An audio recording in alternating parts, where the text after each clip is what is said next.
The silence started in the kitchen. Not the peaceful kind people romanticize, not the quiet that settles after laughter or sleep. This silence arrived without permission. It sat between them like an unanswered question, heavy enough to be felt, but polite enough to be ignored. There were no slammed doors, no raised voices, no words sharp enough to remember later. Just the hum of the refrigerator, the faint ticking of a clock neither of them had chosen together, and the sound of coffee cooling in a mug that would go untouched. He stood at the counter, hands wrapped around ceramic that had already lost its warmth. Across the room she folded a dish towel with more care than the moment required, smoothing imaginary creases as if precision could keep something from unraveling. She waited, not for an argument, no, even for truth. Sometimes people wait for something smaller than honesty, a version of reality that can be lived with, an explanation shaped just enough to soften what it hides. Even a lie, if delivered gently, can feel better than nothing. He said nothing.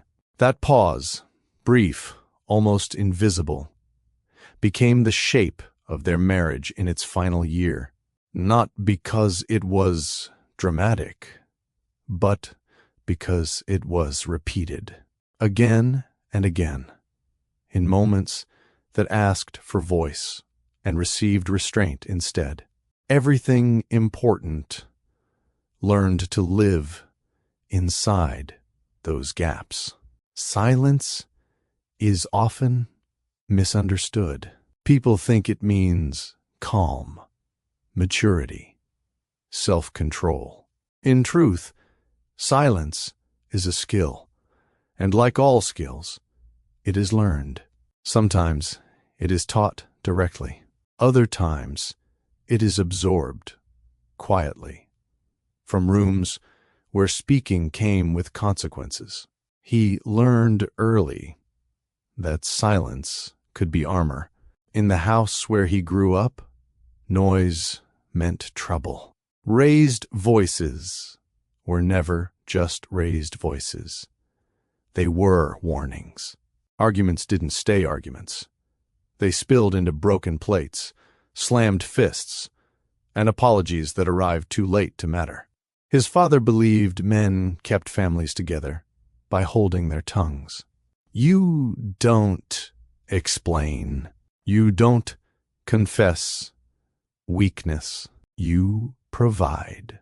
You endure. So he learned to watch instead of react, to pause instead of speak.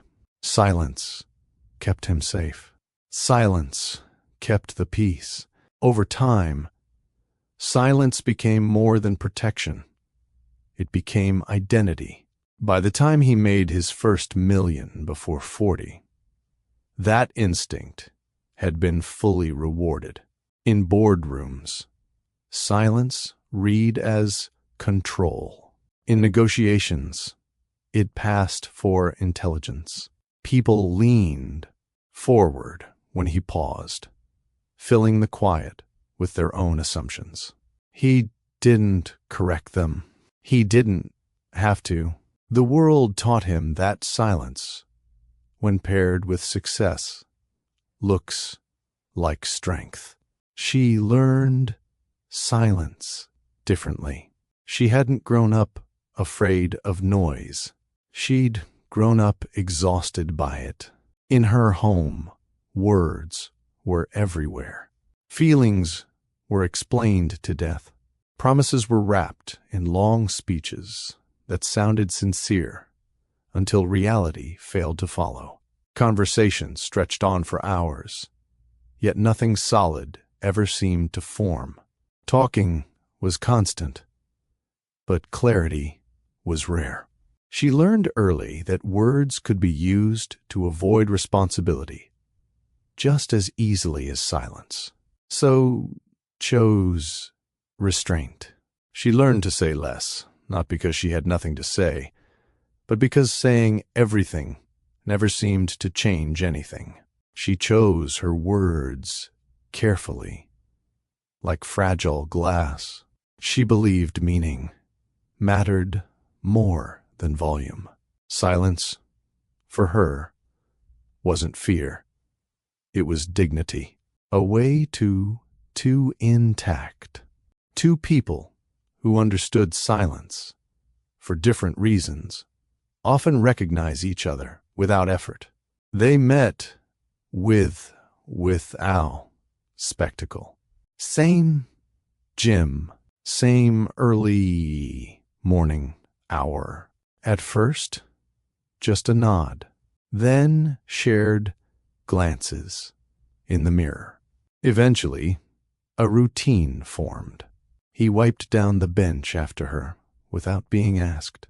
She always left 5 minutes before him. Their conversations were brief, almost practical.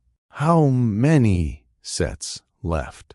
2? Mind if I work in? Go ahead. But something lived in that shared space. In the way he handed her a towel before she reached for one, in the way she remembered. He hated the news playing overhead and changed the channel before he arrived. No declarations, no confessions, just presence. This is how silence becomes seductive. It convinces people they are deeply aligned, when in truth, they are simply untested. It feels safe because it never challenges. It feels mature because it never escalates. And for a while, it works. Quiet love can be real. Quiet love can be beautiful.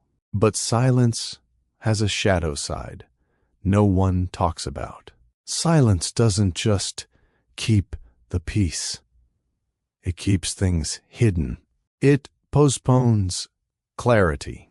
It allows assumptions to grow unchecked. Over time, what isn't said doesn't disappear. It accumulates. When they married, people were surprised by how small the wedding was. No speeches that ran long. No public vows that tried to explain everything love was supposed to be. No grand promises shouted into microphones. She liked that. He needed it that way. Neither of them noticed that the same silence that made the ceremony feel intimate would one day make the marriage feel lonely. Because silence, when chosen together, can be powerful.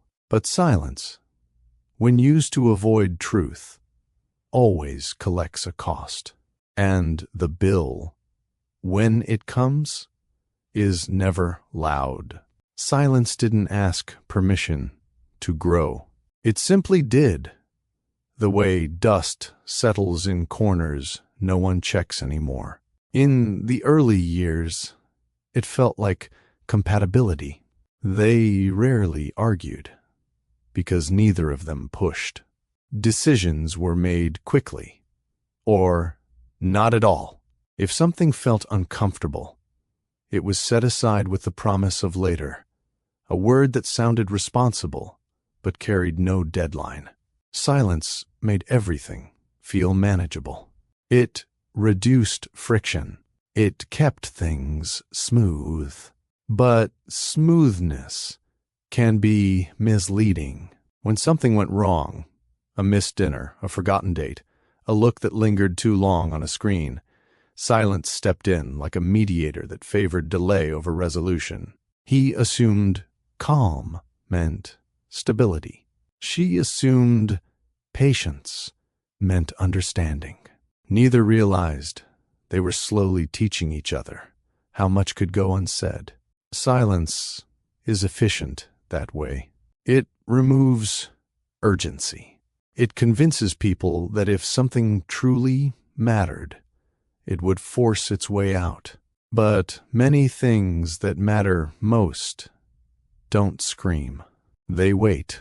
He believed love was proven through consistency, through showing up, through providing a life that didn't shake. Talking about feelings felt unnecessary, even risky.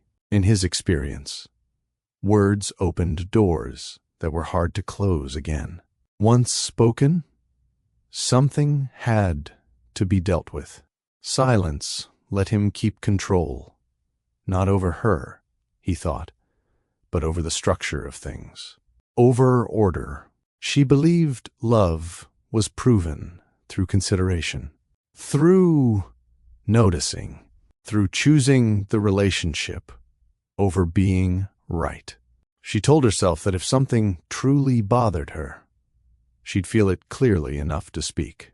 But discomfort arrived softly, in small moments that didn't feel important enough to interrupt the quiet they had built. So she swallowed questions before they fully formed. When friends asked how they were doing, she smiled easily. "We're good," she said, and meant it, at least the version of good that requires nothing further. He echoed it with confidence. Silence had taught them both how to sound convincing. The kitchen became their neutral ground. Mornings passed with the soft choreography of two people who knew each other's movements by heart. He reached for mugs without looking. She refilled the sugar jar before it emptied. They stood near each other without touching, close enough to feel shared air, but distant enough to avoid collision. Nothing was wrong. That was the problem. Silence doesn't announce when it shifts from comfort to avoidance. There's no clear moment where it becomes dangerous. It just starts asking for less effort, rewarding people for not digging deeper. It teaches them that harmony is the same as health. But harmony without honesty is fragile. There were moments, small, almost forgettable ones, when the silence could have been broken. A pause before sleep. A look held a second too long. A question that rose halfway to her lips and stopped. Each time, silence offered an easier path. And each time, they took it. Because silence doesn't feel like loss at first. It feels like peace. What neither of them understood yet was that silence, once it becomes a habit, begins to choose for you. It decides what's worth addressing and what can wait. It filters truth until only the least disruptive parts remain. And by the time someone notices what's missing, silence has already done its work. It has taught two people how to stand in the same room, share the same life, and still be alone without ever raising their voices. The kitchen would remember that lesson long after they stopped standing in it together. Silence, once practiced long enough, stops feeling like a decision. It becomes a reflex. He didn't wake up each morning choosing not to speak. He woke up assuming there was nothing urgent enough to say. That was the quiet danger of it. Silence rarely announces itself as avoidance. It presents itself as maturity, as restraint, as strength. He believed that holding things together meant not disturbing them. If the house was calm, if routines stayed intact, if nothing spilled over into raised voices or sleepless nights, then the marriage must be fine. That was how stability had always been measured in his world, not by closeness, but by the absence of conflict. In his mind, love was a structure. As long as the walls stood, the foundation didn't need to be inspected. She felt the silence differently. At first, it felt respectful. He didn't dismiss her. He didn't interrupt. He didn't explode when things went wrong. Compared to what she had grown up with, his quiet felt safe. It felt like being trusted to exist without explanation. But slowly, the silence began to ask something of her. It asked her to decide which thoughts were worth speaking and which were better left alone. It asked her to soften questions before they sounded like criticism. It asked her to translate discomfort into patience. She didn't feel silenced. She felt responsible for maintaining the calm they both seemed to value. So she learned to edit herself, not in obvious ways. She still spoke. She still laughed. She still shared stories about her day, but the deeper things, the uncertainties, the moments of doubt, the questions about where they were going, those were quietly filed away. Not ignored, just postponed. Later became a habit. Silence is persuasive like that. It tells you that timing matters, that there will be a better moment, that peace should be protected. It convinces people that love should feel effortless, and that effort means something is wrong. What no one teaches is that love often requires discomfort long before it requires endurance. There were evenings when she sat beside him on the couch, close enough to feel the warmth of his arm, and wondered what he was thinking. He looked calm, focused, present, and because he didn't seem troubled, she assumed her own unease must be minor, unworthy of disruption. He noticed things, too, though he didn't know how to name them. She lingered longer before speaking, paused mid-sentence more often. Her questions became lighter, safer. He told himself this was trust, proof that she didn't need reassurance, that she believed in him. Silence rewarded him again, reinforcing the idea that saying less kept things steady. Neither of them realized they were slowly narrowing the space where truth could live. Silence is not empty. It is selective. It allows certain emotions through and filters out others. Joy passes easily. Politeness survives. Practicalities remain untouched. But fear, doubt, resentment, those are asked to wait outside. Over time, waiting turns into absence. What made the silence so dangerous wasn't that it hid anger. It hid curiosity. They stopped wondering aloud about each other, stopped asking questions that didn't have easy answers. Silence taught them to assume instead of inquire. Assumptions feel efficient. They save time. They reduce friction, but they are built on guesswork, not connection. In quieter moments, usually late at night, when the house settled and the world softened, she sometimes felt the urge to speak, to ask something real, to say, "I don't know if we're okay the way we are." The words hovered heavy and uncertain. And then silence reminded her of everything it had preserved so far. No fights, no chaos, no damage. That couldn't be ignored. So she stayed quiet.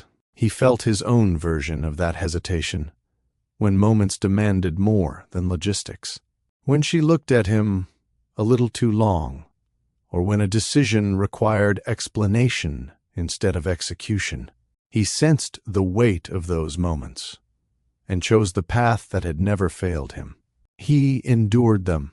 Silence had taught him that endurance was proof of love, that holding things in was a form of responsibility, that speaking too much risked unraveling what discipline had built. What neither of them understood yet was that silence doesn't just keep pain contained. It keeps growth out. It prevents small misunderstandings from being corrected before they harden. It delays honesty until the cost of speaking feels too high. It creates a version of peace that depends on everyone agreeing not to look too closely. By the time silence stops feeling safe, it has already reshaped the relationship around itself. And once that happens, breaking it no longer feels like communication. It feels like threat. If this silence feels familiar, if you've ever stayed quiet just to keep the peace, go ahead and like this video. It helps this story reach the people who need it most. And if you believe love stories should tell the truth, subscribe to Love Stories by Mr. Johnson. He didn't learn silence all at once. It was taught to him slowly, the way habits that last a lifetime usually are. In his childhood home, quiet wasn't peace. It was recovery. It was what came after damage, after voices rose too high and words crossed lines they couldn't return from. Silence was the cleanup crew, the thing that arrived once everyone was exhausted enough to stop fighting. When his parents argued, it never started loudly. It built small remarks, sharpened into accusations. Explanations turned into blame. By the time the shouting came, it was already too late. Things were said that no one could take back. Doors closed too hard. Apologies, when they came, were rushed and incomplete. What stayed with him wasn't the noise. It was what followed. The house would go still. His mother moved quietly, like sound itself might provoke another eruption. His father withdrew into himself, jaw tight, words rationed. No one explained what had happened. No one talked it through. Silence was treated like a truce. Fragile, temporary, but better than war. As a child, he learned the rules without anyone spelling them out. Don't ask questions when voices stop. Don't bring things back up once quiet returns. Don't be the reason sound starts again. Silence became a form of obedience, a way to keep adults calm, a way to keep the house intact. His father modeled it most clearly. He was a man who believed emotion weakened authority. He didn't talk about stress. He didn't talk about fear. He worked long hours, came home tired, and expected the household to adjust around his silence. When something went wrong, he didn't explain. He endured. That endurance was framed as strength. Men don't complain, he'd say.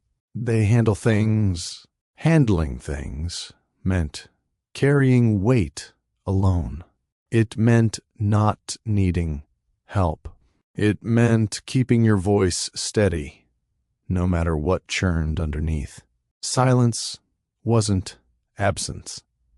It was discipline. And discipline, he was taught, was love. So he practiced. At school, when other kids acted out, he stayed quiet.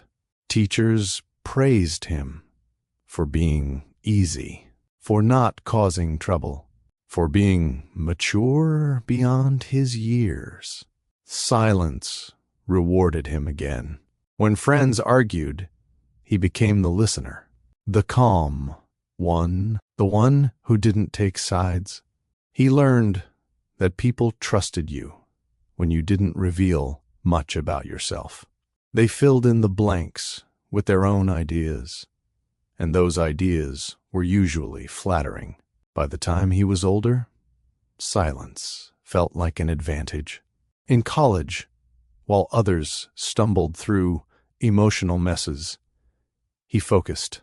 He didn't get distracted by drama. He didn't explain himself when he changed direction. He simply moved forward. Professors respected him. Peers deferred to him. Silence read as certainty. What he never questioned was what silence was costing him internally, because internally, silence felt normal. By the time success arrived, silence had fully merged with identity. In meetings, he spoke last, or not at all. People leaned in when he paused, mistaking restraint for depth. Negotiations bent in his favor because others filled the quiet with concessions. Silence wasn't just protective anymore. It was profitable. Every reward reinforced the lesson. Say less. Control more. Doer. What no one ever taught him was how silence functions in intimacy. Because leadership and love don't operate on the same rules. In relationships, silence doesn't read as control. It reads as distance. It doesn't create safety. It creates guesswork. But when silence has always been your survival tool, you don't recognize that difference. You assume quiet means stability everywhere. So when he entered marriage, he brought silence with him, the same way he brought ambition and discipline. He believed it made him dependable, solid, safe.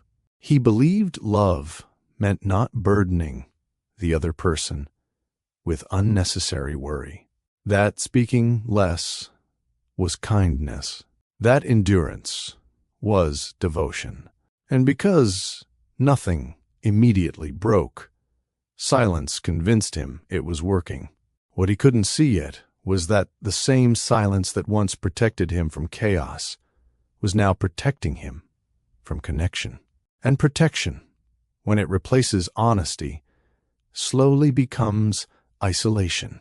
He didn't know it yet, but the habits that helped him survive his childhood were quietly shaping the ending of his marriage. Not through cruelty, not through neglect, but through the steady, practiced absence of words when they mattered most. Silence didn't just follow him into adulthood. It flourished there, in the world he built for himself. Silence was rewarded at every level. The higher he climbed, the less he was expected to explain. Decisions were measured by outcomes, not process. Results mattered more than reasoning. When things worked, no one asked how. When they didn't, silence still bought time. He learned that speaking invited scrutiny. Silence invited trust. In meetings, he watched others talk themselves into corners, over-explaining, defending choices that didn't need defense, revealing uncertainty too early. He learned to wait, to let the room fill itself. People interpreted his pauses as confidence. They assumed thoughtfulness where there was simply habit. And when success followed, silence absorbed the credit. Money reinforced everything he already believed. It confirmed that restraint was wisdom, that control was competence, that keeping things contained prevented unnecessary disruption. His quiet wasn't questioned. It was admired. What went unnoticed was how silence began to harden into avoidance. Because success doesn't just reward what works, it amplifies it. It stretches habits beyond the context they were built for. Silence that once kept him safe from childhood chaos now insulated him from emotional risk. He didn't have to learn new ways to communicate because the old ones kept delivering results. Until they didn't. Marriage required a different kind of presence, one that couldn't be measured in outcomes or stability alone. It asked for vulnerability without guarantee, for explanations that didn't lead anywhere productive except closer, for conversations that had no strategic value. Silence had no answer for that. So he defaulted to what he knew. When she asked questions that didn't have clean solutions, he minimized. When uncertainty surfaced, he framed it as something already handled. He believed he was reducing anxiety. In reality, he was removing her from the process entirely. He didn't see it as exclusion. He saw it as protection. This, how silence disguises itself as care. He believed love meant carrying the burden alone so she wouldn't have to. That explaining details would only create worry. That if something went wrong, he would handle it quietly, efficiently, without dragging her through stress she didn't need. What he didn't realize was that he was deciding for her what she could handle. Silence doesn't just withhold information, it withholds agency. As his wealth grew, so did the gap between what he knew and what she was allowed to know. Not because he distrusted her, but because he trusted himself more. He trusted his ability to manage, to absorb risk, to keep things steady.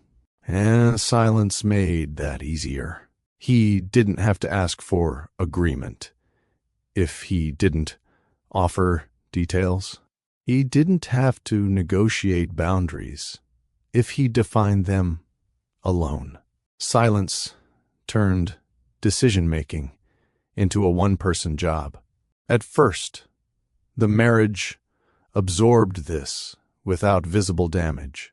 She trusted him, trusted his judgment, trusted that if something mattered, he would say so. But silence has a way of shifting power quietly. It turns trust into dependency. It replaces partnership with reassurance. And reassurance, repeated often enough, becomes a substitute for transparency. He told himself everything was fine because nothing was breaking. The house was calm. The routines held. The marriage looked solid from the outside. But inside, something essential was being starved. Silence doesn't kill relationships quickly. It weakens them slowly, the way malnutrition weakens a body that still looks healthy. By the time symptoms appear, the damage has been happening for a long time. He mistook endurance for intimacy. He believed that as long as he kept things running smoothly, love was being maintained. What he hadn't learned, what silence never taught him, was how to invite someone into uncertainty without losing control. And that failure wasn't dramatic. It was quiet. It was consistent. It showed up in the spaces where conversation should have been and wasn't. By the time he noticed the distance, silence had already done its work. It had convinced him that speaking was unnecessary. It had convinced her that asking was pointless. And when both people believe that, the relationship no longer needs a conflict to collapse. It simply stops growing. Her relationship with silence didn't begin as fear. It began as fatigue. In the house where she grew up, words were never in short supply. Feelings were discussed endlessly, turned over and examined from every angle until they lost their shape. Conversations stretched late into the night, looping back on themselves, promising resolution that rarely arrived. Nothing was ever left unsaid, but very little was ever settled. Her parents talked constantly about their worries, their intentions, their plans, their disappointments. Every mistake came with an explanation. Every failure with a reason. Apologies were long and detailed, yet somehow incomplete. The words sounded right, but life never seemed to change afterward. She learned early that talking didn't always mean truth. Sometimes it meant delay. Sometimes it meant distraction. Sometimes it meant saying enough to avoid doing anything at all. As a child, she listened carefully. She tried to follow the logic, to understand how so many words could lead nowhere. Over time, she noticed something important. The louder the explanations became, the less reliable the promises felt. Meaning wasn't in the volume. It was in the follow-through. So she began to withdraw, not dramatically, not in protest. Quietly, while others argued, she observed. While emotions spilled freely, she kept hers contained. Silence became a way to stay grounded in a house that felt emotionally unsteady. Wasn't punishment. It was preservation. When adults asked how she felt, she learned to give small, manageable answers. Enough to satisfy. Not enough to invite interrogation. She learned that too much honesty could be used against you. Not maliciously, but carelessly. Words once spoken couldn't be taken back, and in her home, they were often repurposed in the next argument. Silence gave her control over herself. At school, teachers described her as thoughtful, mature, easy to manage. She didn't demand attention. She didn't compete to be heard. She spoke when it mattered and stayed quiet when it didn't. People trusted her because she didn't flood conversations with emotion. What no one noticed was how much she was filtering. She learned to measure her reactions, to decide which feelings were worth expressing and which were better handled alone. Silence, for her, wasn't absence. It was selection, a way to keep her inner life intact. By the time she reached adulthood, restraint felt natural. She believed clarity mattered more than catharsis. That saying less could mean saying something truer. She didn't fear silence. She respected it. That's why his quiet didn't alarm her at first. Compared to the noise she grew up with, his restraint felt refreshing. He didn't over-explain. He didn't dramatize. He didn't use words to fill space. When he spoke, it was brief, intentional. When he didn't, it felt deliberate, not dismissive. Silence between them felt mutual, chosen. In the early days, it created a sense of balance. She didn't feel talked over or emotionally overwhelmed. He didn't feel pressured to perform vulnerability on demand. They existed side by side without friction. But there was a difference between his silence and hers that she didn't recognize yet. Her silence was responsive. His silence was directive. She stayed quiet to observe, to understand, to preserve harmony without losing herself. He stayed quiet to contain, to manage, to keep outcomes predictable. At first, those differences didn't clash. They complemented each other until they didn't. There were moments, small ones, when she felt the urge to speak and hesitated, not because she was afraid of his reaction, but because she didn't want to disturb the calm they shared. Silence had become a shared language, and breaking it felt like breaking a rule neither of them had written down. She told herself that patience was maturity, that understanding meant not needing constant reassurance, that love didn't require every thought to be spoken aloud. What she didn't realize yet was that she was slowly negotiating herself out of the relationship, one unspoken sentence at a time.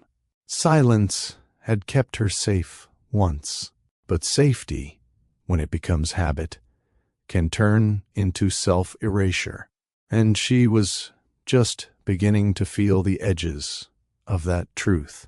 At first, the cost of her silence was subtle enough to ignore.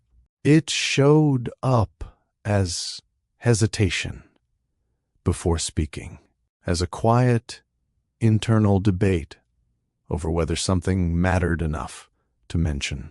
She began rehearsing sentences in her head and discarding them before they ever reached her lips, not because they were untrue, but because they felt inconvenient. Silence had taught her to be efficient with emotion. She told herself that not every thought needed airtime, that some feelings passed if left alone, and many of them did, but others didn't disappear. They settled. They waited. They learned how to live quietly inside her. She noticed that when she did speak, she chose her words carefully, rounding off their edges. She softened concerns into observations, turned needs into suggestions. She framed questions so they wouldn't sound like demands. It wasn't fear that guided her. It was responsibility. She believed it was her job to protect the balance they had created together, to preserve the calm that made their relationship feel different from the chaos she had known growing up. Silence had become part of their identity as a couple, proof that they were mature, stable, unbothered by the things that ruined other relationships. But maturity, she was slowly learning, is not the same as mutuality. There were moments when she needed more than reassurance, more than a nod, more than the familiar phrase that closed conversations before they fully opened. She felt it in the pauses that stretched too long, in the decisions that were already made by the time she was invited into them. She began to sense that silence wasn't shared evenly anymore. When she stayed quiet, it was to understand. When he stayed quiet, it was to conclude. That difference mattered. She noticed it in small ways first. Plans discussed after they were finalized. Information delivered as fact rather than conversation. A growing sense that her role was to receive, not to participate. Still, she didn't confront it directly. Silence had taught her patience, and patience had always been rewarded before. She told herself she was overthinking, that if something truly mattered, she would feel it clearly enough to insist. But silence dulls urgency. It teaches people to doubt their own instincts, to second-guess discomfort, to believe that needing clarity is the same as being needy. She didn't want to be that person. She valued independence. She valued trust. So she adapted. She became more self-contained, more self-sufficient.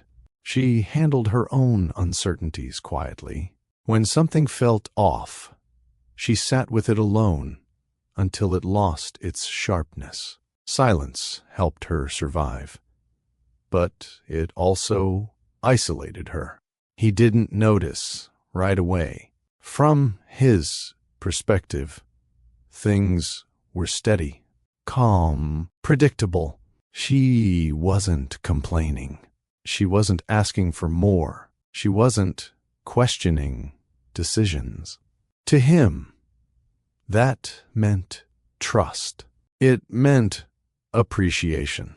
Silence told him he was doing well. That was the cruel symmetry of it. Silence rewarded him for not noticing her retreat. Silence punished her for hoping he would. Over time, she felt herself becoming smaller inside the relationship. Not less important, but less present. She still showed up physically, still maintained routines, still laughed at the right moments, but something essential had shifted. She stopped bringing her whole self into the room. Silence had become a gatekeeper. It decided what version of her was allowed to exist in the marriage. The agreeable one, the understanding one, the one who didn't complicate things. She told herself this was compromise, that all relationships required it. But compromise without conversation isn't compromise. It's surrender by omission. Late at night, when the house was quiet in a way that felt too familiar, she sometimes wondered when she had last been fully known. Not admired, not trusted, known. When someone had asked her a question and waited for the real answer, even if it was inconvenient. Those thoughts made her restless. Silence, once her refuge, now felt like a closed room with no windows. Safe, but airless. She wasn't suffocating, but she wasn't breathing freely either. She began to understand something she hadn't before. Silence doesn't just protect people from conflict. It protects them from intimacy. And intimacy, she realized too late, requires risk. The risk of saying the wrong thing. The risk of being misunderstood. The risk of disrupting peace for the sake of truth. She hadn't taken those risks, not because she didn't care, but because silence had convinced her that care looked like restraint. By the time she recognized what silence was costing her, it had already reshaped her expectations. She no longer expected to be asked, no longer expected to be included, no longer expected to be fully heard. And when a person stops expecting those things, silence has already won. Their love didn't arrive with urgency. It settled in. They didn't notice it at first, which is often how the most enduring connections begin. There was no moment they pointed to later and said, "That's when it started." Instead, it formed through repetition, through shared space, through the quiet recognition of someone who moved through the world at a compatible pace. They saw each other most mornings at the gym, early enough that the day hadn't yet demanded anything from them. The air was cooler then. Conversations were fewer. People moved with purpose, not performance. It was a place where silence felt natural, even expected. At first, they existed parallel to each other. Nod, a glance in the mirror, familiarity without obligation. Over time, routines aligned. He arrived within the same 10-minute window. She favored the same equipment. Without discussion, a rhythm formed. How many sets left? 2. Mind if I work in? Go ahead. That would. No follow-up. No small talk layered on top. And strangely, that was what made it feel easy. There was no pressure to entertain, no expectation to impress. Silence filled the spaces where conversation usually strained. It felt respectful. They learned each other through observation rather than confession. He noticed she stretched longer on days she seemed distracted. She noticed he avoided the overhead news, always glancing away when headlines scrolled. One morning, without saying a word, she changed the channel before he reached for the remote. He looked up, surprised, then nodded once. It felt like being understood without explanation. This was how intimacy grew between them, not through declarations, but through attentiveness, through noticing and adjusting, through small, practical kindnesses that didn't require discussion. They began to linger after workouts, not to talk, but simply because neither rushed to leave. Coffee followed, then walks that didn't require destinations. They learned the comfort of sharing space without filling it. Silence, in those moments, felt honest. When they did speak, it mattered. Words weren't wasted. They were measured deliberate. Conversations stayed grounded. Work, schedules, plans. They didn't rush into vulnerability. They didn't unpack their pasts in one sitting. There was no emotional flood. It felt mature, balanced. They mistook that feeling for depth. What they didn't see yet was that silence was doing more than creating comfort. It was setting the terms. It was defining what kind of closeness was allowed. They were learning how to be together without ever testing how they handled tension. But at the time, that restraint felt like compatibility. They didn't argue about trivial things. They didn't need constant reassurance. They trusted each other's independence.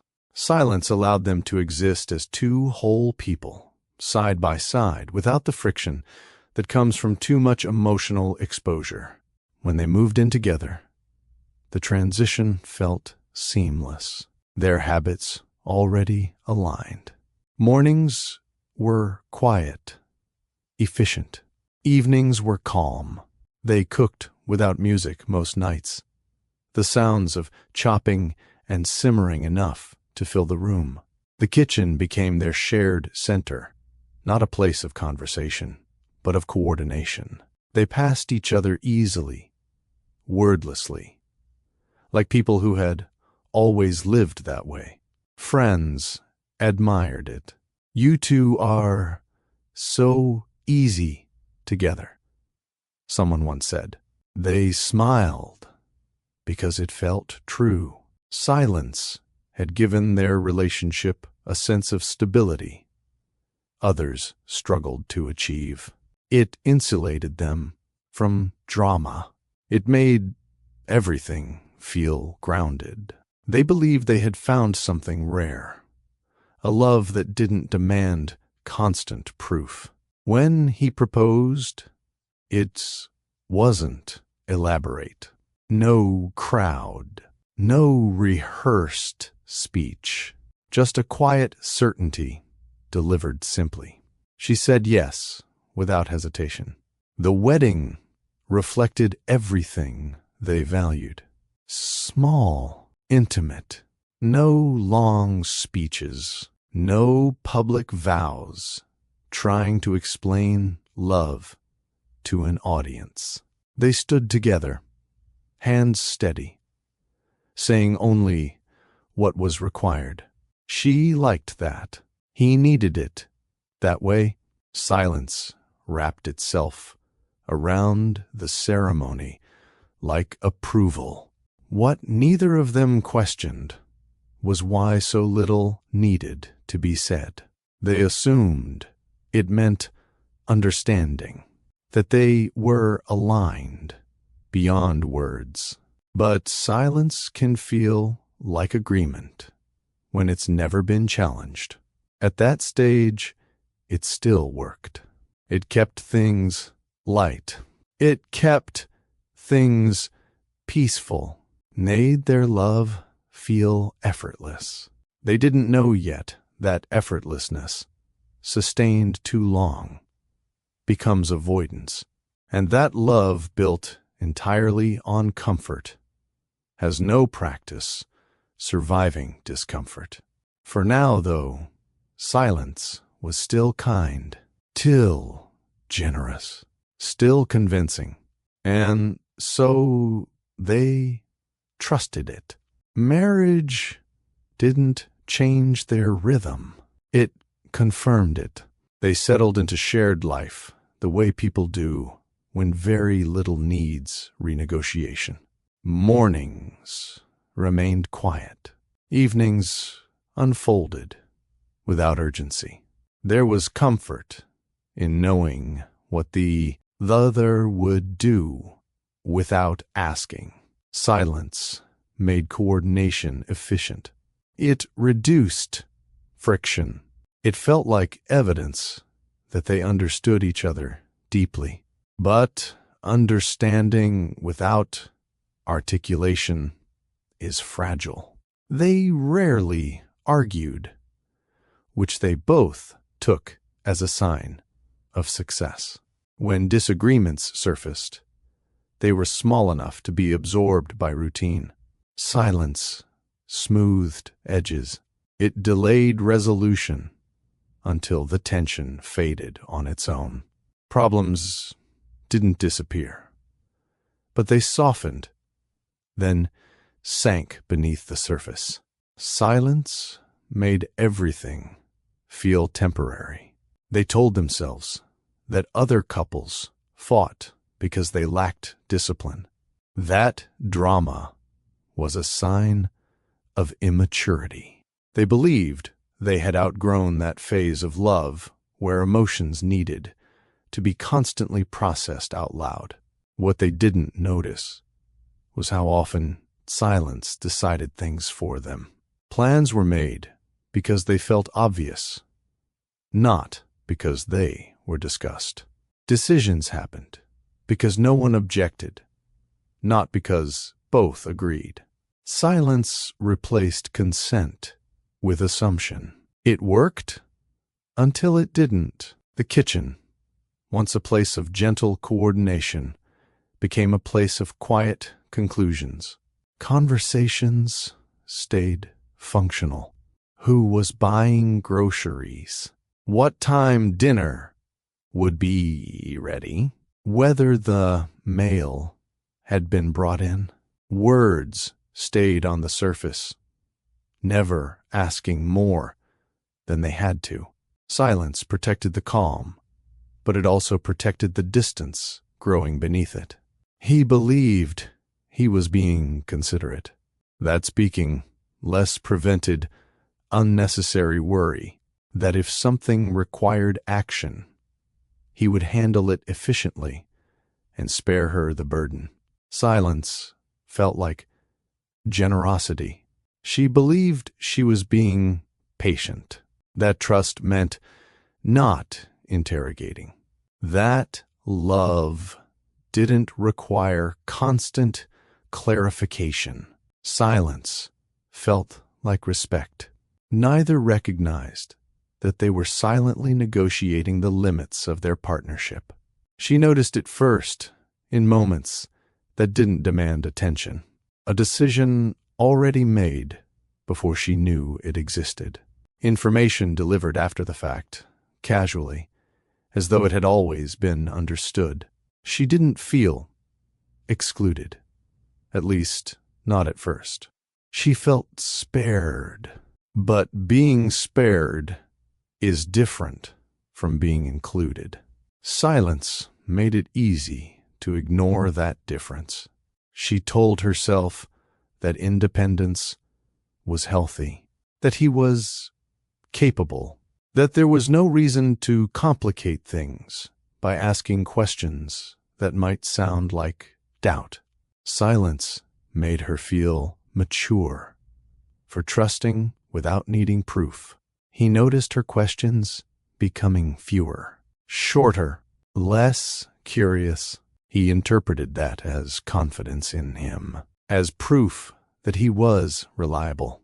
Silence rewarded him again, reinforcing the belief that things were working exactly as they should. This is how silence creates feedback loops.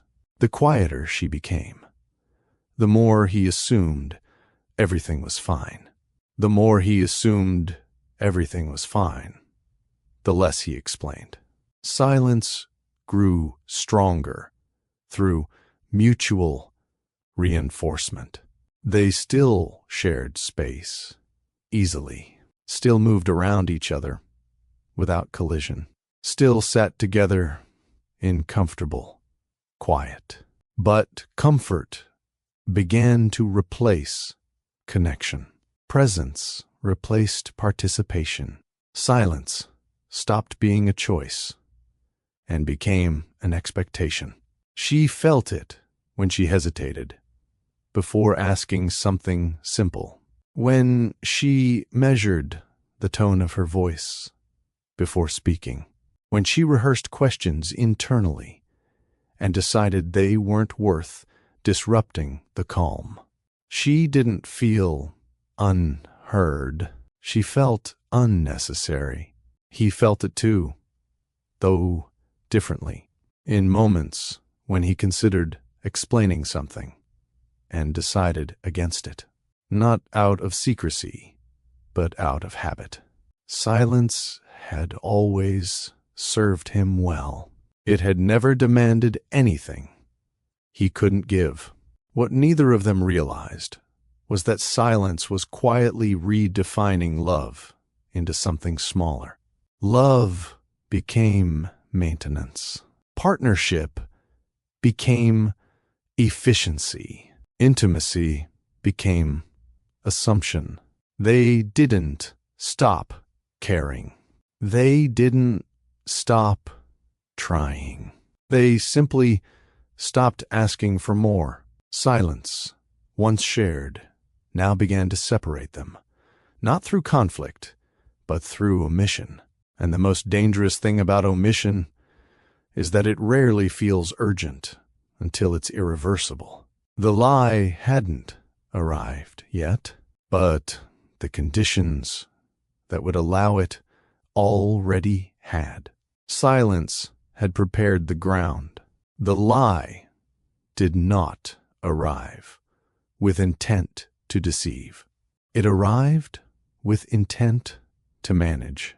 It began as a decision, quiet, contained, made during a season when everything else felt stable.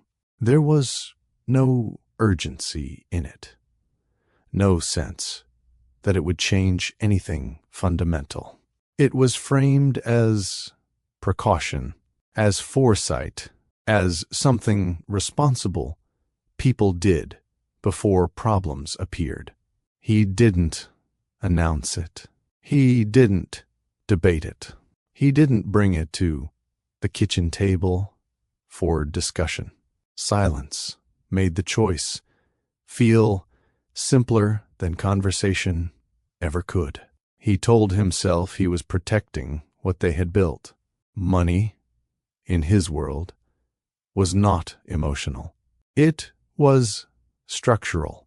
It existed to prevent chaos, to absorb shocks, to ensure continuity.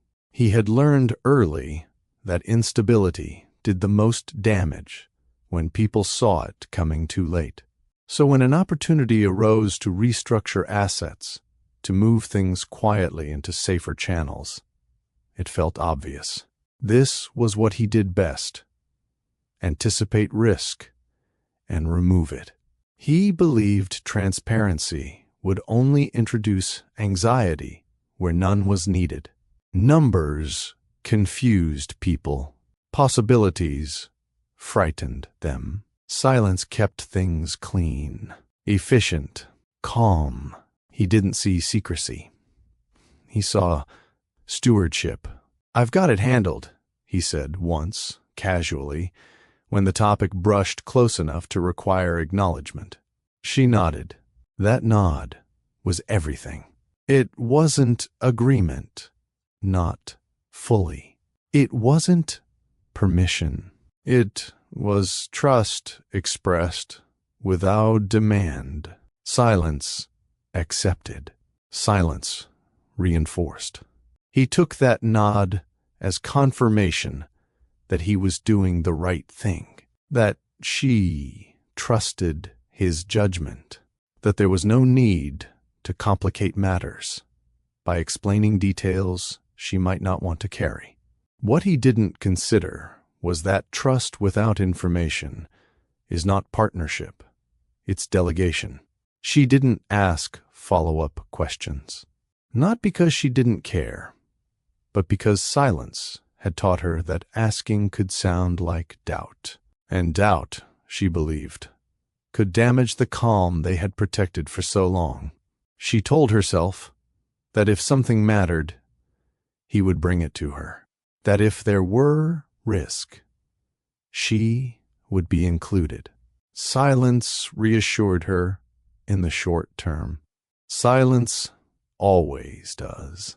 As time passed, the decision folded itself neatly into their life. It didn't change their routines, didn't disrupt their mornings. It didn't announce itself in any visible way. From the outside, nothing had shifted. But something essential had. Silence had crossed a line. From mutual understanding into unilateral action. He began making decisions alone more often, not because he wanted control, but because silence made it efficient. Explaining felt unnecessary. Inviting discussion felt risky. He believed he was sparing her stress.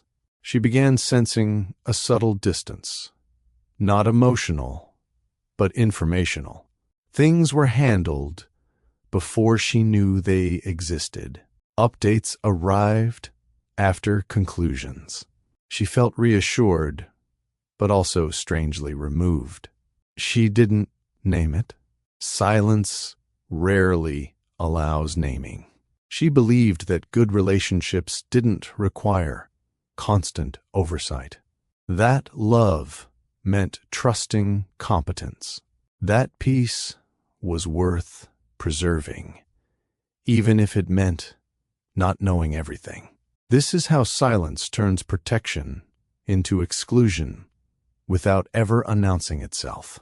He believed he was being loving by absorbing complexity alone. She believed she was being loving by not interfering. Neither realized they were quietly stepping out of alignment. Silence made it easy to believe that harmony meant agreement, that no objections meant consent, that calm meant health. But harmony built on omission is temporary. The lie, if it could even be called that yet, rested comfortably inside that omission. It didn't feel dangerous. It didn't feel dishonest. It felt contained. For now, because silence doesn't reveal consequences immediately. It waits. It allows decisions to stack. It lets distance grow slowly, invisibly, until one day the weight shifts and something gives. And when it does, silence will not soften the fall. It will only explain how long it was coming. The lie didn't grow because it was repeated. It grew because it was never questioned. Once something is handled in silence, it gains a strange kind of legitimacy, begins to feel settled, closed, beyond review. He didn't think of it as something ongoing. In his mind, it was finished business, decisions made, safeguards in place, risk neutralized. Silence sealed it. He moved forward the way he always had, focusing on outcomes, not process. As long as nothing went wrong, there was no reason to revisit the choice. Silence kept the past from intruding on the present. It made the decision feel smaller each day, less worthy of discussion. What he didn't notice was how silence was slowly changing the rules of honesty. Because once something important is kept quiet, everything related to it must also be managed carefully. Conversations become selective. Details are smoothed over. Explanations are shortened, not to deceive, but to maintain consistency. Silence demands maintenance. He began answering questions that brushed too close with practiced ease. Not lies exactly, just partial truths delivered confidently enough to discourage follow-up. Silence helped him believe he wasn't doing anything wrong. After all, nothing had changed. Their life was stable. Their marriage still functioned. He told himself that outcomes justified discretion. She felt the shift before she understood it. It wasn't suspicion. It was a subtle sense of being slightly out of step. Information reached her later than expected. Some decisions felt already settled before she knew they were on the table. She didn't feel betrayed, just oddly peripheral. Silence encouraged her to rationalize it.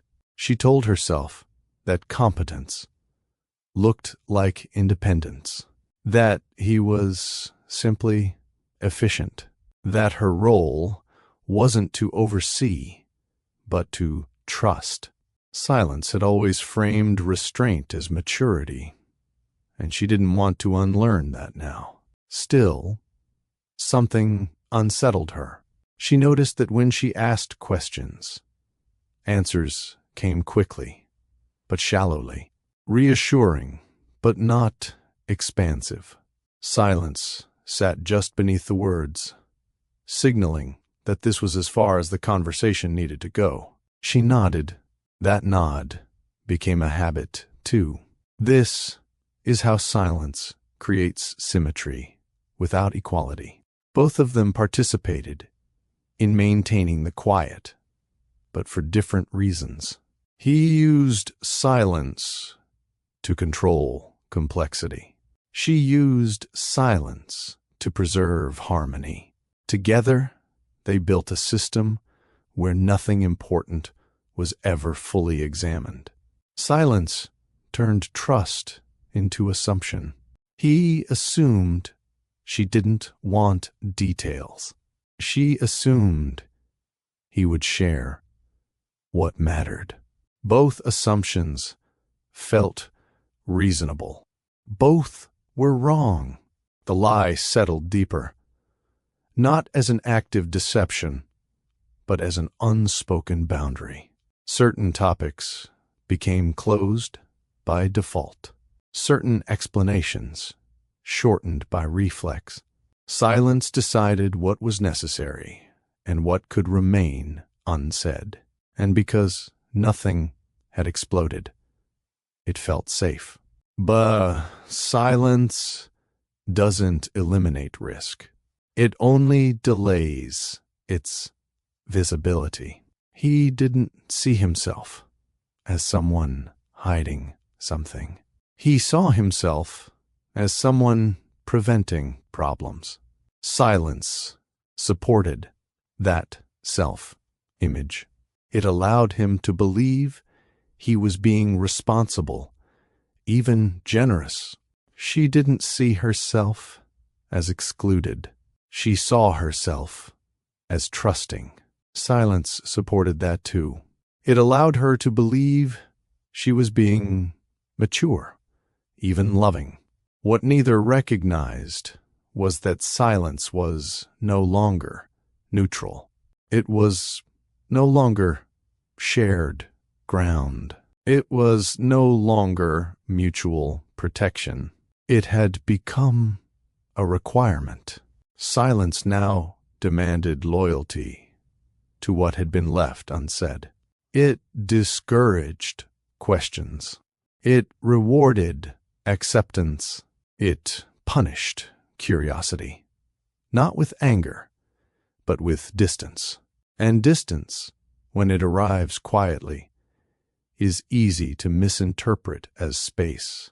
They continued on this way for a long time, unaware that silence was slowly changing the shape of their marriage. It was narrowing the space where honesty could exist.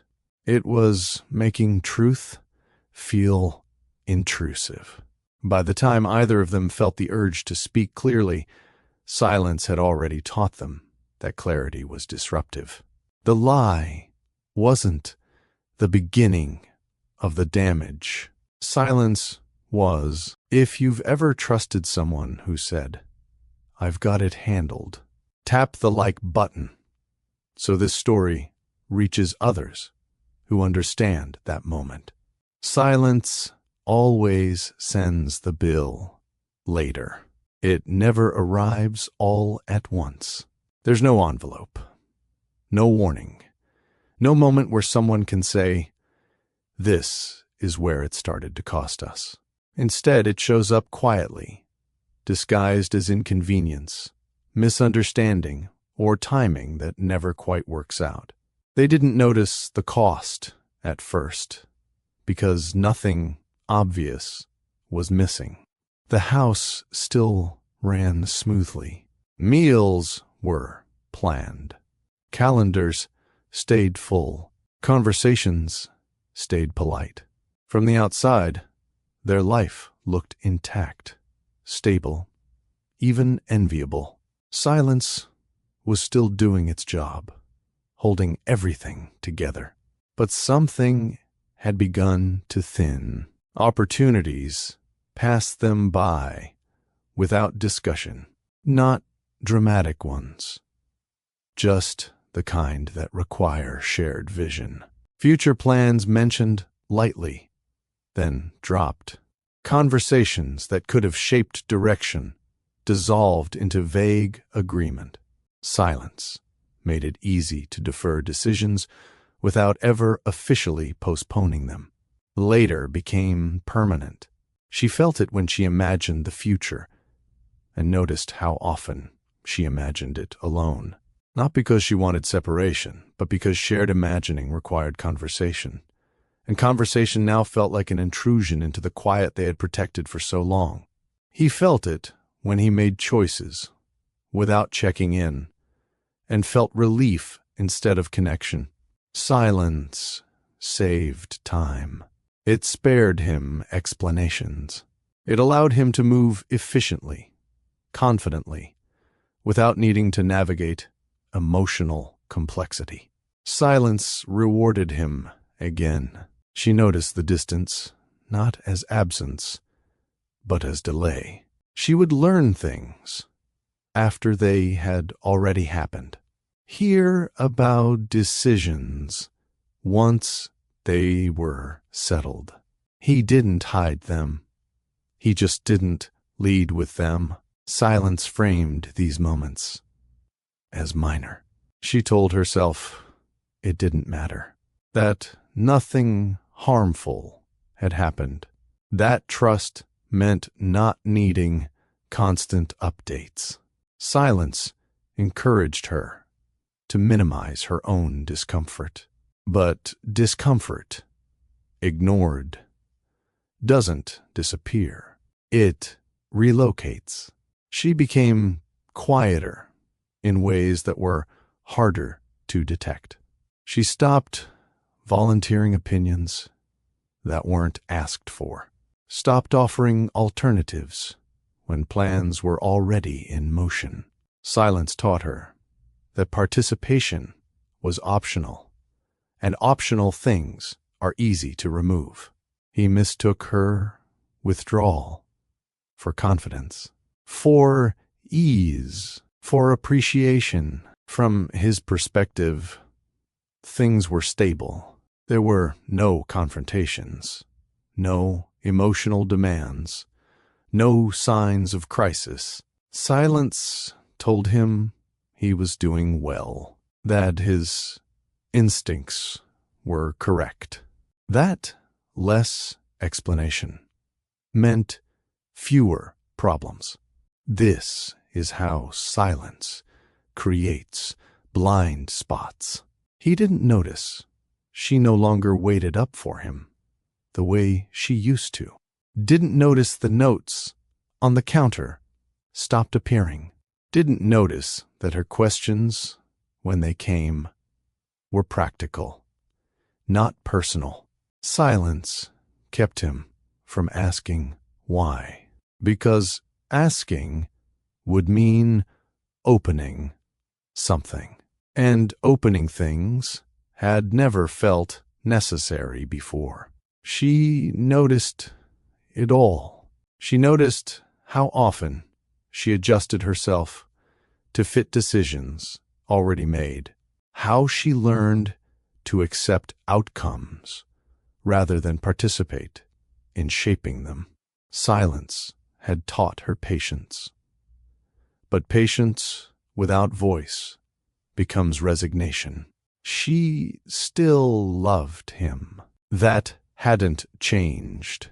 But love, she was learning, doesn't automatically create closeness. Without communication, love becomes something quiet and internal, something carried alone. Silence had once made their relationship feel mature. Now it made it feel distant in a way she couldn't quite explain. She tried to name it privately, tried to decide whether it was worth addressing. Silence made everything feel manageable until it didn't. It told her that bringing it up might cause disruption, and disruption felt irresponsible. So she waited. He continued forward, unaware that silence was no longer neutral ground. It was quietly taking things away. Shared dreams, mutual decision-making, emotional access. Silence was no longer just what they didn't say. It was what they no longer expected from each other. And once expectations change, relationships follow, whether anyone speaks about it or not. Silence rarely feels dangerous while it's working. It feels orderly, controlled, predictable. It keeps things from spilling over. It keeps emotions from demanding attention at inconvenient times. It keeps life moving forward without interruption. That was the illusion they were living inside. The cost became clearer in moments that should have brought them closer, but didn't. Decisions about the future surfaced briefly, then vanished. Not argued against, not rejected, simply left untouched. Where to invest time, where to travel, what the next few years might look like. Silence handled these questions by never letting them fully form. He assumed that if she had strong opinions, she would voice them. She assumed that if something was still open for discussion, he would invite her in. Silence stood between those assumptions and nodded at both. She felt it one evening, while standing alone in the kitchen, hands resting on the counter, listening to the familiar hum of appliances that had once felt comforting.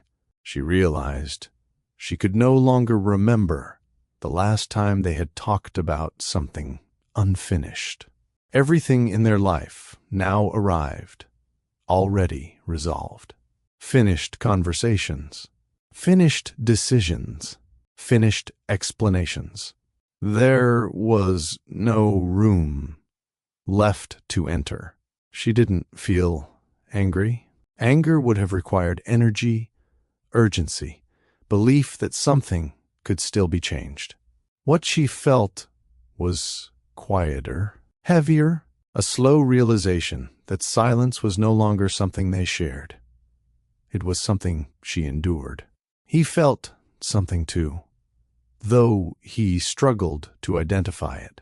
A faint sense that something essential was being maintained without ever being examined. He noticed that the house felt quieter than before, but not in a peaceful way, in a way that felt managed. Silence had shifted from absence of conflict to absence of curiosity. He didn't ask questions. because nothing appeared wrong. She didn't offer answers because nothing was being asked. Silence rewarded both behaviors, reinforcing the belief that this was simply how long marriages worked. But long marriages don't survive on maintenance alone. They survive on renewal. And renewal requires interruption. She began to feel as though she was slowly disappearing from the shared version of their life. Still present, still functional, but no longer essential to its direction. Silence had reduced her role without ever announcing the change. She wondered when she had stopped expecting to be consulted. That question unsettled her more than any argument could have, because expectations reveal what we believe we're entitled to. And she was beginning to realize that silence had trained her to expect less.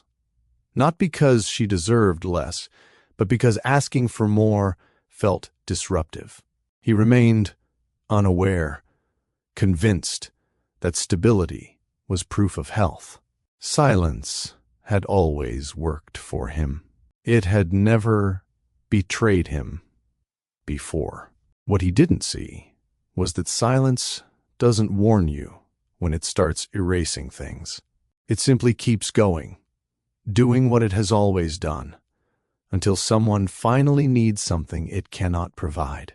That moment was approaching. She hadn't decided to speak yet. She was still weighing the cost. Silence had taught her to calculate carefully, but something inside her was shifting, quietly, steadily, toward a question that would no longer stay buried. Silence could not answer it, and soon neither could patience. She didn't plan the question. It arrived the way truths often do when they've been held too long, quietly, without rehearsal, slipping past the internal defenses she had spent years building. There was no dramatic lead-up, no argument that forced it out. Just a moment where the weight of everything unspoken became heavier than the risk of speaking. It was late, not the kind of late that feels urgent, but the kind that settles into the house once the day has fully given up. The lights were dim. The air was still. He sat in his home office, the soft glow of screens reflecting off his face, attention divided between numbers that always made sense, and a life that increasingly didn't. She stood in the doorway longer than she meant to. Silence had trained her to wait, to observe, to make sure a moment was appropriate before entering it. She watched him type, pause, reread, adjust. The same careful rhythm he applied to everything. Competent, controlled, contained. She realized, standing there, how rarely she interrupted him anymore. Not because he asked her not to, but because silence had taught her that interruption was intrusion, that her presence should be timed, measured, minimal. She could feel the familiar instinct to step away, to come back later, to let the moment pass. This time, she didn't. Are we okay? The question was simple. Too simple, almost. Didn't accuse. Didn't demand. It didn't even specify what okay meant. That was intentional. She wasn't ready for specifics yet. She just needed to know whether the distance she felt existed only inside her, or whether he felt it too. The room seemed to pause with her. He looked up, surprised, not by the question itself, but by its timing. Silence had taught him that questions arrived only when necessary, and this one felt unexpected. He searched her face, not for anger, but for urgency. He didn't see it. What he saw was calm, controlled, the same composure she had always carried. Silence had done its work well enough that even her breaking it didn't look like distress. He measured his response the way he always did. In that brief pause, he considered several options. He could ask what she meant. He could invite her to sit down. He could open the door to a conversation that had no clear end point. Silence reminded him what those conversations cost. They took time. They created uncertainty. They required explanations that couldn't be neatly resolved. And nothing, from his perspective, appeared broken. The house was stable, the routines intact, the marriage functional. So he chose the answer silence favored. "Yeah," he said, "we're fine." The words landed gently, reassuring, final. She nodded instinctively, the way silence had taught her to. She didn't argue, didn't press, didn't ask for clarification. Silence closed the door behind the answer before either of them could reconsider. But something inside her shifted. She felt it immediately. Not as heartbreak, but as recognition. The answer wasn't wrong exactly. It was incomplete. And incompleteness, she realized, was the most reliable signal silence offered. "We're fine" wasn't reassurance. It was a boundary. She understood then that the question she had asked wasn't the right one. Not because it was unfair, but because silence couldn't respond to it honestly. Silence could only preserve what already existed. And what existed no longer included her fully. He returned to his screen, convinced the moment had passed. Silence told him it had been handled. That reassurance had been given. That no further action was required. Silence always prefers closure. She stepped away from the doorway and moved through the house quietly, as she always did. But the quiet felt different now, sharper, more defined. It no longer felt like shared space. It felt like distance with good manners. The question hadn't changed anything on the surface. No arguments followed. No immediate consequences appeared. Silence did what it always did. It absorbed the disruption and smoothed it over. But beneath that smoothness, something essential had broken. Because when someone finally asks the question they've been avoiding, and the answer avoids them in return, silence stops being protection. It becomes proof. The lie didn't echo. It settled.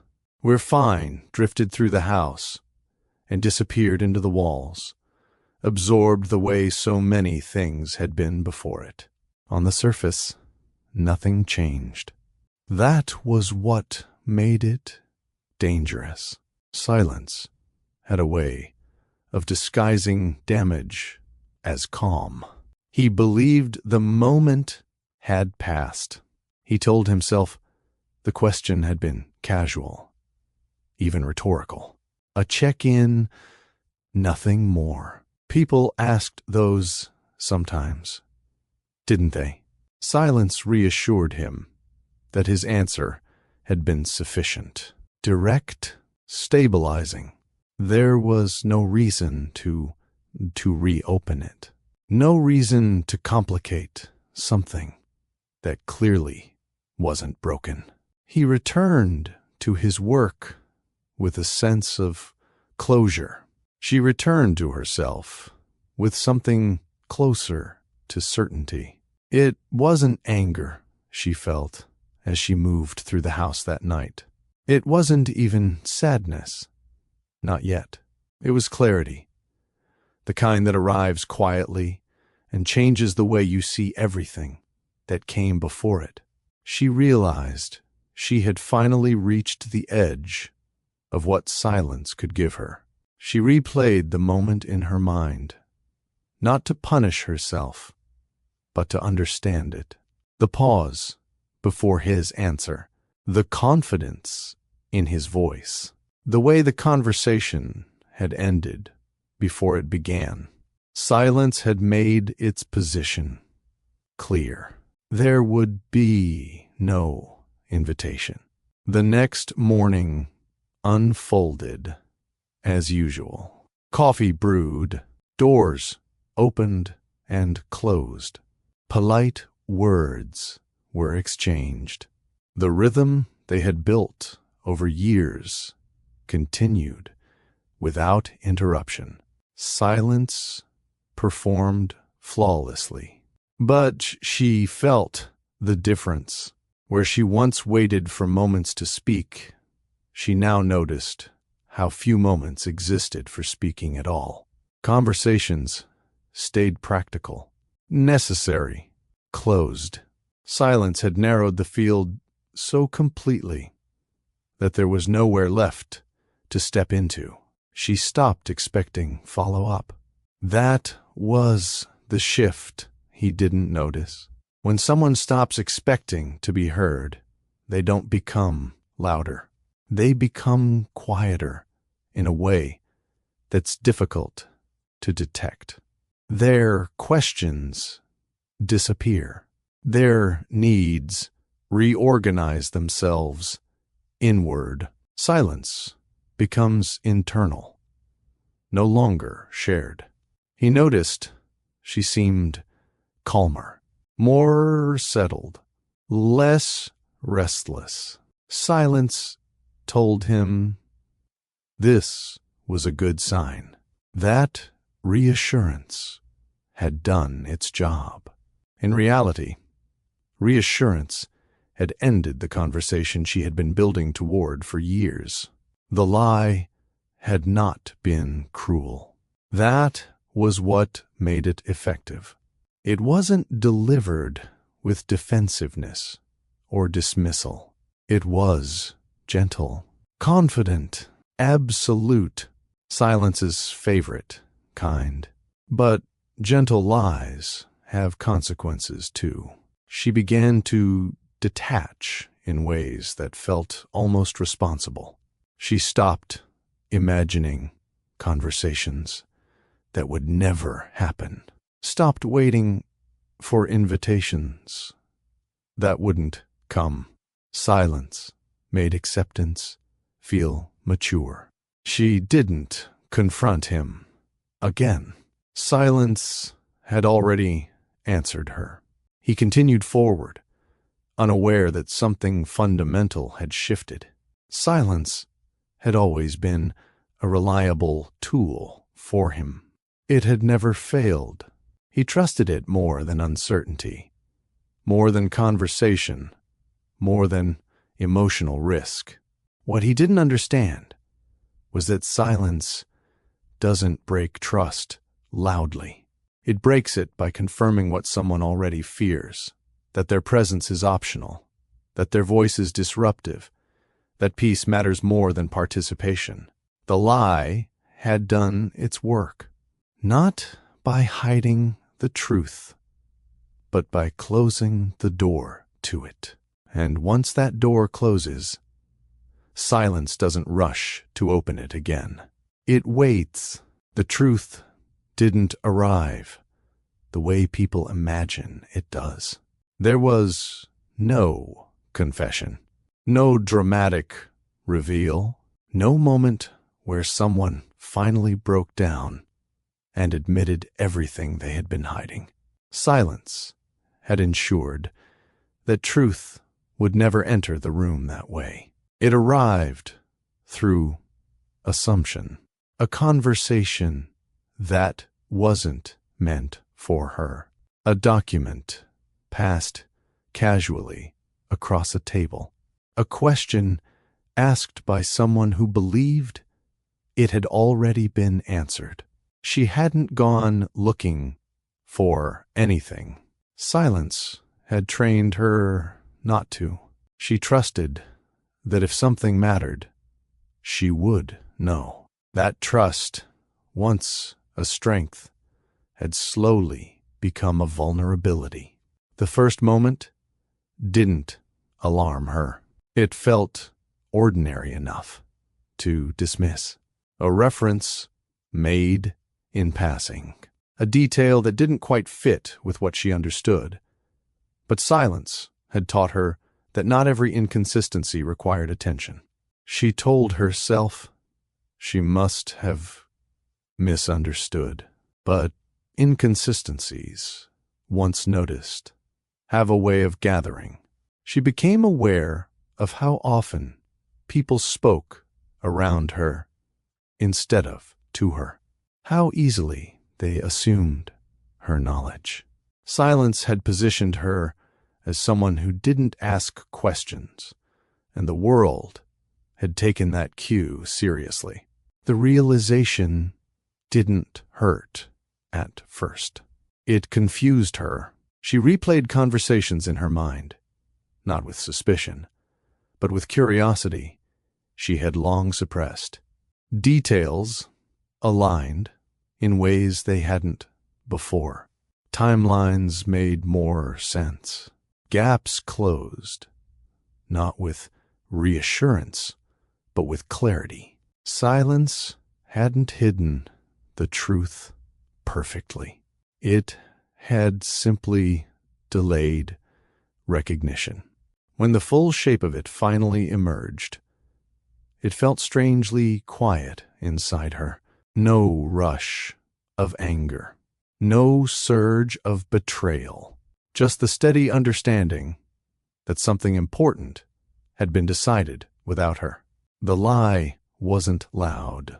It was administrative, a decision made early, a structure put in place, a future adjusted quietly, efficiently, without her voice present. She saw it for what it was, not malicious, not reckless, but unilateral. He had protected what he valued most by removing her from the risk. That was the part that stayed with her. She didn't confront him right away. Silence had taught her patience, and patience now felt like composure. She needed to understand before she spoke. She needed to be certain. Certainty arrived not as outrage, but as grief. Not grief for the money, not for the decision itself, but for the version of the marriage she thought she was in, the one where silence was mutual, where restraint was shared, where trust meant inclusion. She realized that while she had been choosing silence to preserve harmony, he had been choosing silence to preserve control. The difference mattered. She remembered the moment in the doorway, the question she had finally asked, the answer she had accepted. Silence rearranged itself around those memories, casting them in a different light. We're fine. It hadn't been reassurance. It had been conclusion. The truth didn't demand an argument. It didn't need one. It stood on its own, heavy and undeniable, reshaping everything it touched. She felt calm in a way that surprised her. Not detached, resolved. Silence had done something unexpected. It had given her enough distance to see clearly. This was not a misunderstanding. It was a pattern, and patterns, once recognized, change what silence can protect. She knew then that the next conversation would not be about details or explanations. It would not be about fixing what had already been decided. It would be about something simpler, something silence could no longer negotiate. Whether she still belonged in a life where her absence had been so easy to manage. She waited before speaking, not because she was afraid, but because she was finished rushing herself. Silence had trained her to be patient, but this patience felt different. It wasn't about preserving calm anymore. It was about clarity. She wanted to be certain that when she finally spoke, it wouldn't be to ask for reassurance or explanation. It'd be to state what she now understood. In the days that followed, she moved through the house with a steadiness that surprised even her. Nothing on the surface changed. Meals were cooked. Schedules were kept. Polite exchanges continued. Silence maintained its appearance of normalcy. But inside her, something had settled into place. She no longer felt the urge to interpret his quiet generously. She stopped filling gaps with benefit of the doubt. Silence had lost its ambiguity. It no longer felt neutral. It felt defined. She noticed how easily information flowed around her, rather than toward her. How often people assumed she knew things she had never been told. Silence had taught others how to treat her, and now she was seeing the result of that lesson clearly. When she finally brought it up, she did so without ceremony. They were in the kitchen, the same space where silence had first taken root. The timing wasn't strategic. There was no build-up. Just a moment where the weight of everything unspoken could no longer be carried quietly. "I didn't know," she said. He looked up, confused. "Know what?" She explained simply. No accusations. No raised voice. Just facts placed gently on the table. The way someone handles something fragile, but no longer afraid of breaking it. As she spoke, he felt the ground shift beneath him. Not because the truth was exposed, but because he realized how long it had existed without being questioned. He didn't deny it. There was no point. Silence had already done too much work. "I was trying to protect us," he said, the words familiar, even as they left his mouth. He believed them. He had always believed them. She listened, really listened, and for the first time, she didn't absorb his explanation as reassurance. "You protected a version of me," she said quietly. "One that didn't need to know. One that didn't get to choose." The words weren't sharp. They didn't need to be. Silence had stripped them down to their core. He felt something open inside him then, a recognition he had avoided for years. Silence had kept him efficient, controlled, respected, but it had also kept him alone inside decisions that should have been shared. He saw, too late, how much she had adjusted herself around his quiet, how often she had stepped back so he wouldn't have to step forward. What followed wasn't an argument. It was an accounting. They talked longer than they had in years, not loudly, not dramatically, just carefully. She explained how silence had made her smaller, how it had taught her not to expect inclusion, how the lie wasn't the first breach. It was simply the one that could no longer be ignored. He explained how silence had once kept him safe, how it had rewarded him until he forgot it could harm, how control had slowly replaced partnership without him noticing. The conversation didn't end with resolution. Some things don't. Silence had done too much shaping for that. But when they finally stopped talking, the quiet that followed felt different. It wasn't avoidance. It wasn't protection. It was acknowledgement. And acknowledgement, once spoken, cannot be taken back. The end of the marriage didn't arrive as a collapse. It arrived as recognition. They sat at the kitchen table longer than either of them expected to. The same table where mornings had once passed in quiet coordination. The same space where silence had learned how to live comfortably between them. Now it felt exposed, stripped of its old function.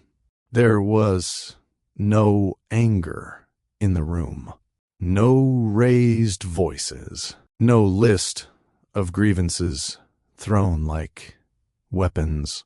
Silence had already taken those things away, leaving only what was true. She spoke first, not because she wanted control of the moment, but because she no longer wanted to wait. "I don't feel like I belong in my own life," she said. The words were steady, not rehearsed, not emotional in the way people expect heartbreak to sound. They were observational, the kind of sentence someone arrives at after thinking for a very long time. He listened without interrupting. Silence had trained him well in that regard. But this time, listening felt different. He wasn't waiting for his turn to respond. He wasn't preparing reassurance. He was hearing something he could no longer manage away. She explained how the quiet had changed shape over the years, how it had gone from shared comfort to quiet exclusion, how she had learned to accept decisions already made, futures already outlined, conversations already closed. "I stopped expecting to be included," she said, "not because you told me not to, but because silence made it feel unnecessary." That sentence landed harder than any accusation could have. He understood that the damage wasn't in what he had done. It was in what he had decided alone. Silence had allowed him to believe that responsibility meant bearing weight by himself. But responsibility without partnership is isolation disguised as strength. He tried to explain, not to defend, but to clarify.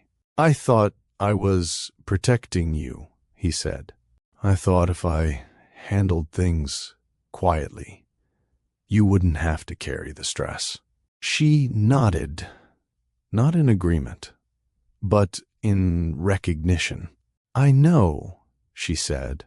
"That's why it took me so long to see it." She told him how silence had taught her to be grateful for calm instead of asking for closeness, how she had learned to interpret his quiet as care, even when it left her alone inside decisions that shaped her future. "This isn't about money," she said. "It's about agency." That was the word that settled everything. Agency, the ability to participate, to choose, to speak without feeling disruptive. Silence had taken that from her without ever asking. He felt the truth of it settle in his chest, heavy and unavoidable. For the first time, silence didn't offer him shelter. It offered him clarity. "I don't know how to fix this," he admitted. That admission mattered. It was the first time he had said something without knowing what it would lead to. She looked at him gently, not with resentment, not with triumph, just honesty. "I don't think this is something that can be fixed by talking now," she said. "Because the problem wasn't that we didn't talk enough. It's that we learned how not to." They sat with that for a long time. Silence returned, but it wasn't the same. It wasn't doing the work for them anymore. It wasn't smoothing edges or postponing truth. It was simply there, holding space for something that had already been decided. The marriage didn't end that night. Practical things still needed time. Paperwork, logistics, conversations that would come later. But the emotional ending had arrived quietly, fully formed.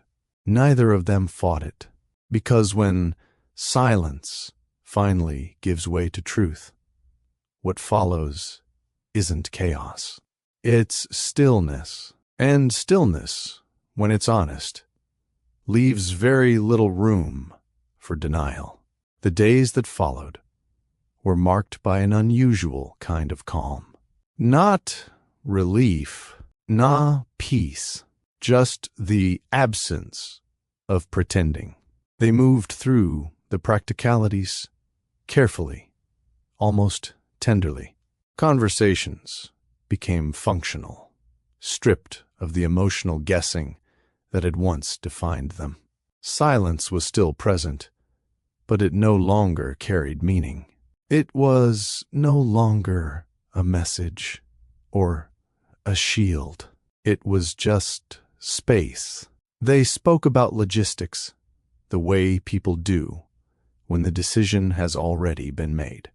Who would move out first? How to divide what had been built together? Which routines would end, and which would need to be relearned alone? There were moments of sadness, but they passed without spectacle. Silence didn't have to manage those moments anymore. Truth had taken over. He noticed how different she seemed now, more solid, more grounded. She wasn't quieter than before. She was clearer. When she spoke, she didn't soften her words. She didn't edit herself for comfort. She said what was necessary and stopped. He realized with a dull ache how long it had been since he had known her this way. She noticed something, too. He was speaking more, not confidently, not smoothly, but honestly. He dumbled, paused, admitted uncertainty without immediately covering it with reassurance. Silence had finally lost its authority over him. They didn't blame each other. Blame would have required drama, and neither of them needed that. They understood now that the marriage hadn't failed because of a single lie or a single moment. It had failed because silence had been allowed to replace conversation for too long. Paperwork was signed without ceremony. There were no public explanations, no stories crafted for friends or family. They offered simple answers when asked. We grew apart. It was mutual. Silence had taught them how to keep things private, and they used that skill one last time, not to hide, but to protect what dignity remained. On the final day, she packed her things. The house felt larger than it ever had before. Rooms echoed. Familiar spaces lost their purpose. Silence lingered, but it no longer belonged to both of them. At the door, there was no long goodbye. I hope you find what you need, he said. She nodded. I already have. That was the moment he understood what she meant. Silence had taken her voice from him long before the marriage ended. She was simply reclaiming it now. After she left, the house settled into a different kind of quiet. One that didn't ask anything of him. One that didn't require maintenance. He noticed how much of his life had been structured around keeping things contained. For the first time, there was nothing left to manage. He downsized not long after. A smaller place, fewer rooms, less echo. He told himself it was practical, but it was also honest. He no longer needed space to hold things he wouldn't say. He began practicing something unfamiliar, speaking before certainty. It felt clumsy at first. He found himself over-explaining, then stopping, admitting when he didn't know what he felt yet. Silence had taught him how to endure. Life was teaching him how to participate. She moved forward, quietly, too, not in a way that announced healing, but in a way that allowed it. She chose spaces where questions were welcomed, not deferred, where her presence didn't feel optional. She learned that being understood didn't require shrinking. Months later, they crossed paths by chance, outside a cafe they both used to visit when mornings were still shared. The silence between them was brief, unloaded. I hope you're well, he said. She smiled. It wasn't a reunion. It wasn't regret disguised as affection. It was clarity, earned, imperfect, and calm. They went their separate ways without looking back, and for the first time, silence didn't feel like something to hide behind. It felt like peace. Silence didn't disappear after the marriage ended. It changed its meaning. For a long time, he had believed silence was something to be used, an instrument of control, a way to manage uncertainty, a shield against emotional chaos.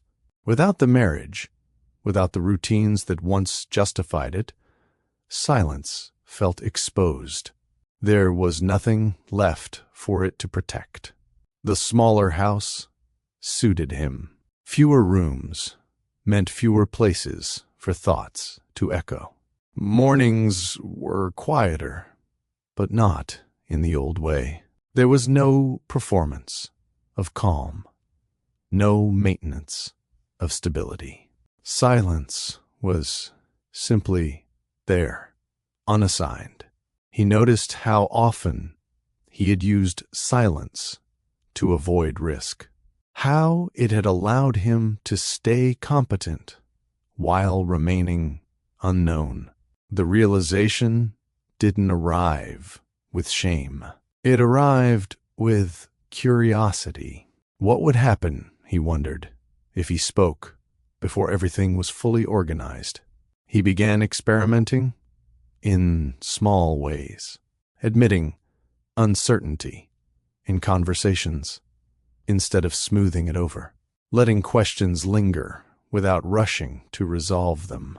Silence no longer had to fill every gap. Sometimes words could sit there too. It was uncomfortable. He stumbled, overcorrected, said too much, then caught himself. Silence had taught him discipline, but not balance.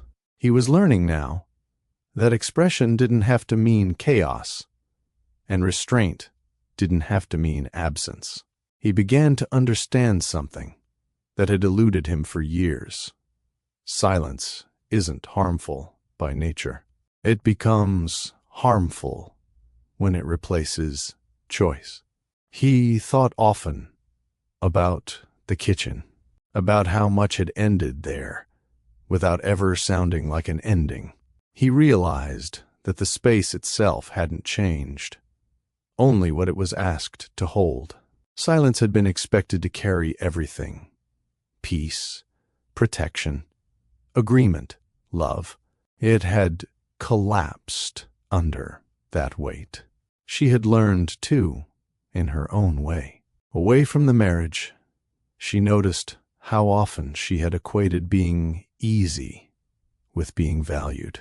How silence had helped her survive a loud childhood, but later taught her to disappear quietly, without the pressure to maintain calm at all costs.